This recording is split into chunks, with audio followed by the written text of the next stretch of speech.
Leave. I've given you enough warnings. You've been disruptive on your way to the microphone, on your way back from the microphone. I let you speak when you're at the microphone. You can leave the meeting. And if I had my ability to choice, and I'd like to see if I can keep you from coming to these meetings in the future for a period of time. You can't do it legally. I will check and see if I can. You can't do it. I gave you the law. I'm not going to consult with you, so you can keep quiet. I give you the law and you don't read it, fool. Go ahead. Herman, go. I'm leaving, fuckers. Sober off, you're just a lawbreaker like this This meeting. is your last warning, or I'm going to have you leave the meeting too. No problem. Good afternoon, everyone.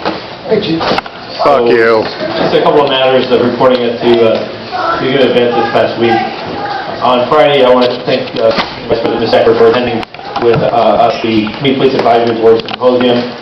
One of our strategic commitments this past year was to look at how our Community Police Advisory Boards are how they're constructed, how they're administered, the governance of them, their day-to-day operations. They're an important body of men and women who are stakeholders from throughout Los Angeles that has been in existence now for some 25 plus years.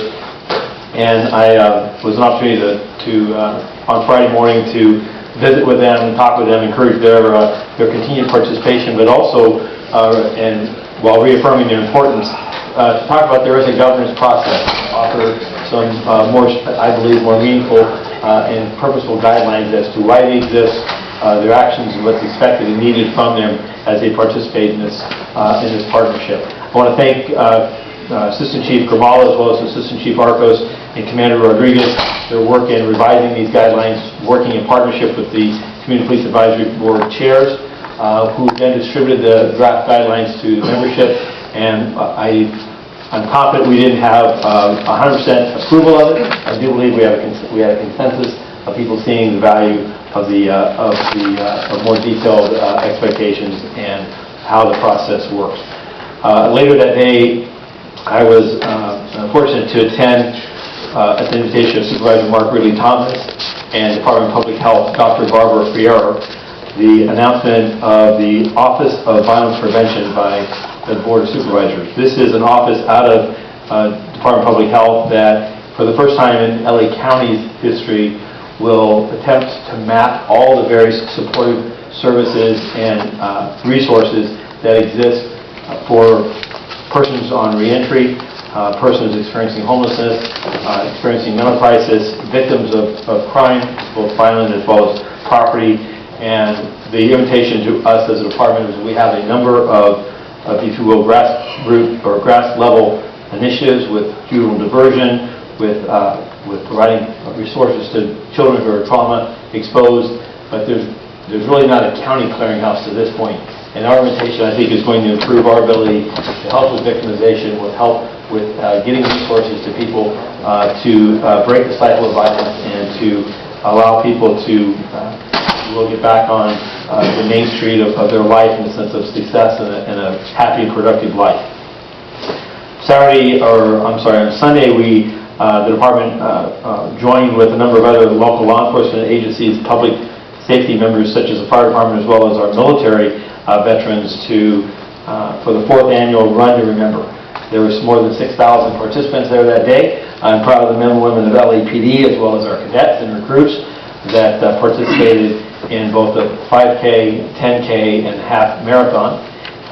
For the staff officers and command officers of LAPD, I was proud that we had a large contingent of them who marched in uniform and their full equipment for the 5K portion of it as a means of demonstrating support and our remembrance for those that have paid the ultimate sacrifice in the service of the city or the country. And so it was a very good and encouraging day. Last night we had our LA Interfaith Council meeting. It's a monthly meeting that's hosted by our community engagement group made up of faith leaders from throughout the Los Angeles area of all faiths.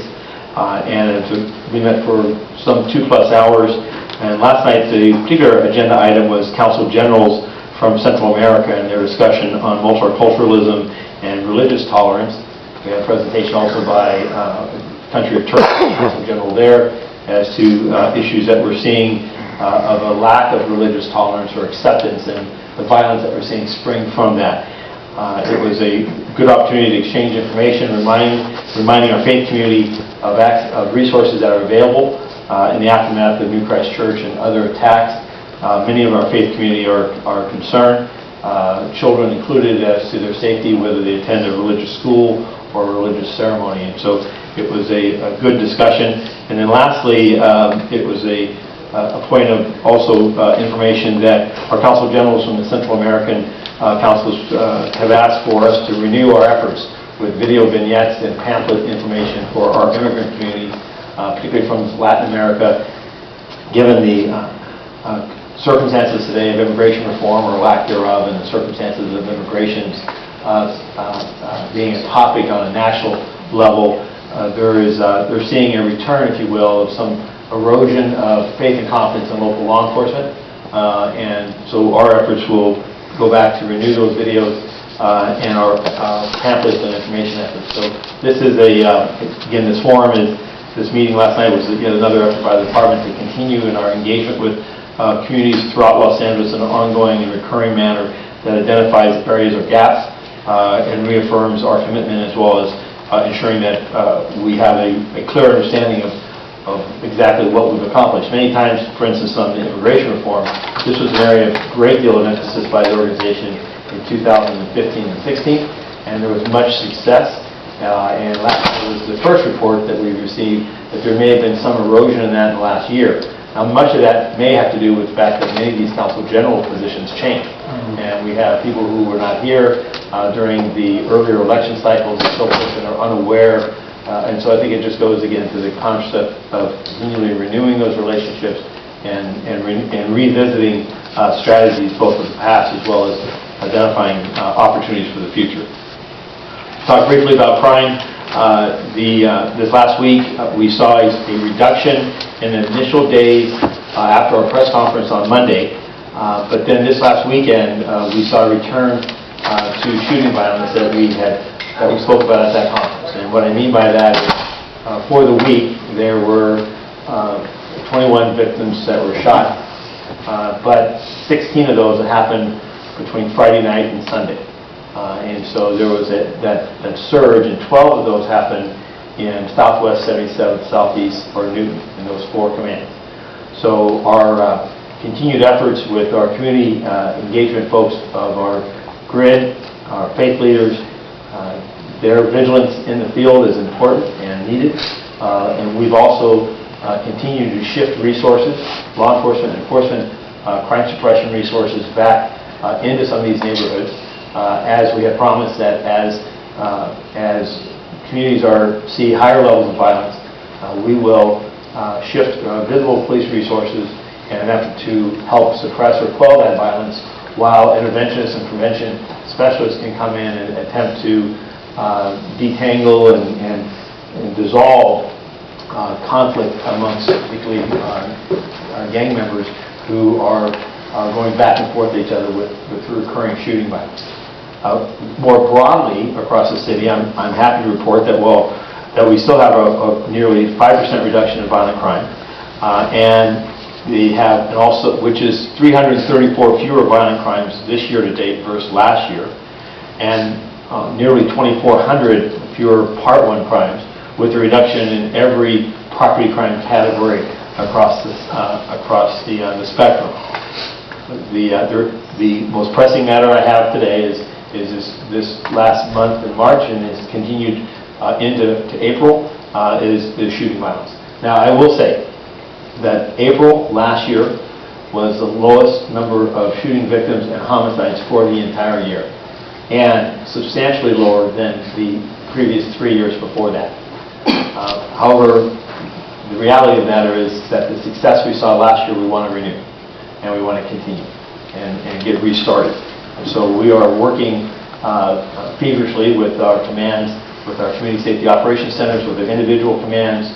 We now have, this last 2 weeks, I'm proud of South Bureau, who's putting a command officer in at night into the neighborhoods as an effort to ensure that our efforts are focused and efforts to counter off this spasm, if you will, of violence, and how do we get this back in a downward trend that we saw last year and then we saw in the first initial 2 months of this year. This is being driven by, this increase is gang related. There's a 20% increase in aggravated assaults that are gang related for an overall gang crime increase of 11%. That is 95 additional gang crimes this year versus last. So the numbers are concerning me, just that the recency of those numbers, the last 4 to 6 weeks, is where we're seeing the pressure specifically. We do have and have identified through our work with the community as well as with individual gangs. We do see there are some turf battles, if you will, back and forth that's driving the vast majority of this. And so we're working again with Ms. Trimbley of our grid out of the mayor's office as well as our faith leaders to try to do everything possible to stem that resurgence. I want to move over to officer-involved shootings. I report on this each week. For the year-to-date, we continue to have 2 officer-involved shootings. That number was 9 last year. That's a 78% reduction. The 4-year average is 13, so that's an even greater level. We have had 1 fatal officer-involved shooting this year. Last year, that number was 4.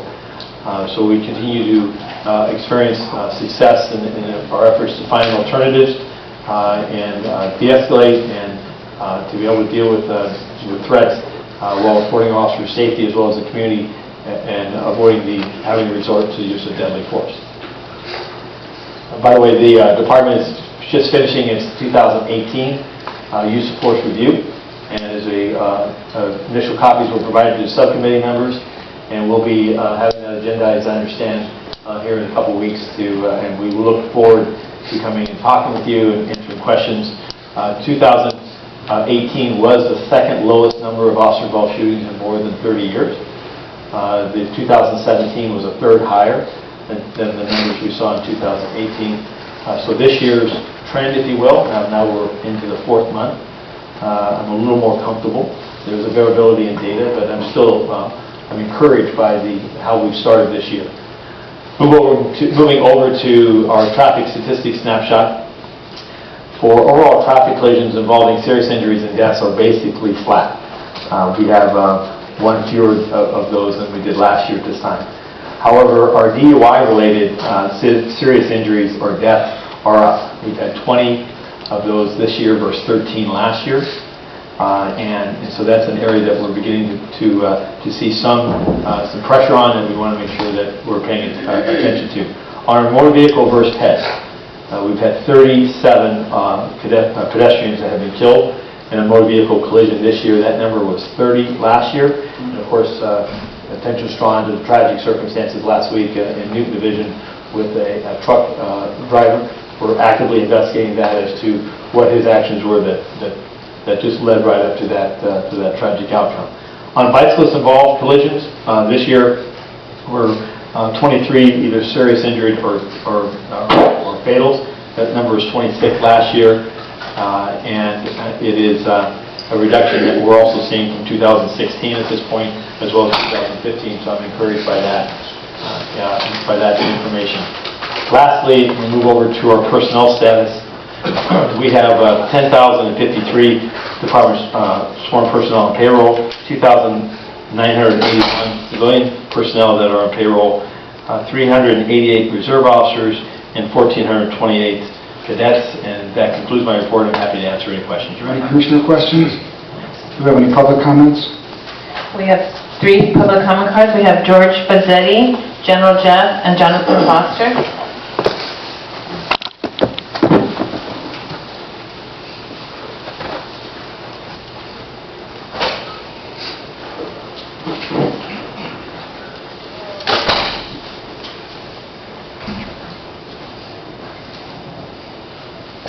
I don't know what good a chief of police report is when you guys are all up here breaking the law. I mean, what a joke. It's supposed to be law enforcement. You're running an illegal meeting. I called your secretary yesterday because you're not posted online. Yeah, You're sick of let's doing get on shit. topic. You can do this during public comment, Mr. Pizzetti. You know damn good and well who the hell I am, Soberov. So- You've committed felonies on me, Soberov. Okay, so, So your chief, maybe he ought to start paying attention to real statistics, okay? Are you familiar with the latest DOJ stuff that I just gave you, sir? No. Are you familiar with the 2003 DOJ agreement, sir? Yeah. Why the hell aren't you following it? Do I need to read you the letter from Chief Beck saying you can break it and kill all the people you want? Huh? Huh? And you familiar with this May 16, 2018 letter from Chief Beck? Let me read the damn thing. Dear Mr. Bazzetti, an investigation into your complaint that was reported on November 7, 2016. That's 2 years regarding the conduct of employees of the LAPD has been completed, period. The investigation has gone through several layers of review, including myself and command staff of Internal Affairs Group, period. Your allegation department failed to implement the Internal Affairs Cooperative Agreement, that DOJ agreement, idiots. That employees failed to take a complaint against LAPD and LAUSD employees, that members of the Police Board of Commissioners erased the police commission meeting audio video from the website, and that unknown employee denies your right to make telephone calls while in police custody have been classified as non-disciplinary, no misconduct. That's against Supreme Court decisions of Mr. Speaker, we can come back during public comment. Jeff? No. I'm putting you in prison, fool. Prison! Yeah, he can leave the meeting now. He's been too disruptive. Not a Mr. Pizzetti, problem. you can leave the meeting. I'm putting you in jail. So I'm gonna pack up my camera and leave the meeting. No big goddamn problem, because you're going to prison. He's leaving. You can't handle your own crimes right in front of you, huh, Soberov? Is that it? I just read you your crimes, fool. Your crimes. Mr. President, let the record reflect Mr. Bazzetti continues to disrupt the meeting and is preventing the public speaker from speaking at this time. I'm also going to see, I may be off, but I'm going to try and see. You can't do it, Soberov. Read the goddamn law. He continues to disrupt the meeting, sir. No, Soberov, you're interrupting and disturbing the peace and the law. As he's leaving the room, he continues to disrupt and the speaker cannot speak at the podium. Well, you know, I'm recording your stupid asses right now. And all that... Take your fucking hands off me, pig. Take your fucking hands off me, pig. I'm gonna call you what the fuck you are. I'm the guy that put OPS in here because you fucks wouldn't take care of business. Do you hear me, asshole?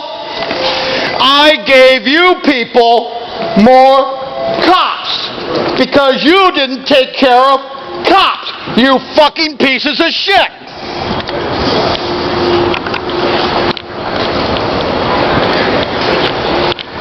I could play this stupid shit too, stupid fuck. What is this, a face down with cameras? You guys are a joke. You work for these fools? Huh?